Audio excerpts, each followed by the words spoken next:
Arsenal have lost 2-1 to Wolves away from home, and it's just a result that I want to forget about, to be honest. We dominated that first half, and the amount of chances we had, we should have been, 3, 4, 5-0 up, and the tone was set right from the very off with a great pass from Partey into Saka, who ran in behind the Wolves' defence within the first 30 seconds, and he just hit the post. And that really, set the tone for the rest of that half, because we just created opportunity after opportunity, but we couldn't convert. We eventually did break the deadlock through Pepe, who nutmegged Semedo and Neves before scoring a lovely goal with his right foot. And Pepe's been someone that I've been really impressed with lately. That goal that he scored against Southampton looks to give him a lot of confidence, and him getting regular minutes as well. I mean, at the start of the season, he was coming off the bench, making a lot of substitute appearances, but the regular minutes must surely have helped, and he's taken on his man.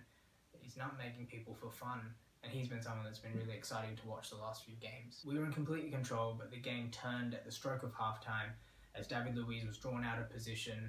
The ball was played in behind him, and he ran back, tried to recover, and got the faintest, and I mean the faintest of touches on Wolves' new forward. He went down, and the rest is history. David Luiz got a red card, and I'm sure everyone's seen the replay at this stage, but how David Luiz has got sent off for that, I have no idea. And it completely changed the outcome of the game, because Wolves were not threatening, not looking like scoring at all, and they get a penalty, David Luiz off, we're down to 10 men, Wolves end up converting that penalty, and it's 1-1. We go into halftime with a completely different complexion, knowing that it's going to be a tough half, and it was a tough second half, because within a few minutes of it starting, João Moutinho got the ball outside the box and hit an absolute screamer. Nothing that Leno could do about that. And now we were 2-1 down, and with 10 men it was always going to be a struggle. We were just looking to catch them on the counter. We had 1 or 2 moments, but nothing concrete. And then in the 70th minute, Wolves played a long ball into Traore, and Bernd Leno rushed out. I think he was trying to chest the ball out, or chest and then control it out, but he mistimed it, and he touched the ball with his hand outside the box, and that's an instant red. And if we thought there was any slight chance that we could come back and equalise, or maybe even go on to get a winner, that all evaporated in that moment, and we were down to 9 men. I think this game really highlighted the importance of being clinical in front of goal, especially in the Premier League. You don't take your chances, and you're going to pay for it, and we did. Obviously easier said than done, but the amount of chances we made in that we created in that first half, there's no way that Wolves should have been able to go on to win it.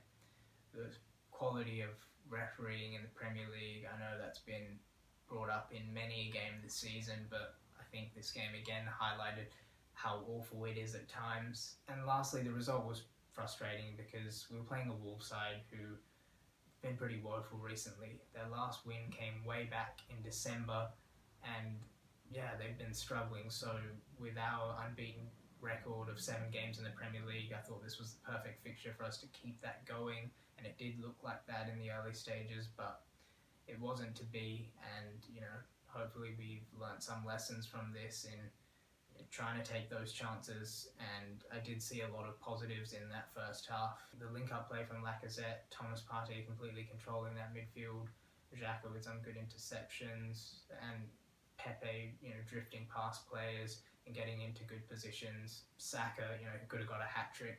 There are a lot of positives, but we just got to be a bit more clinical.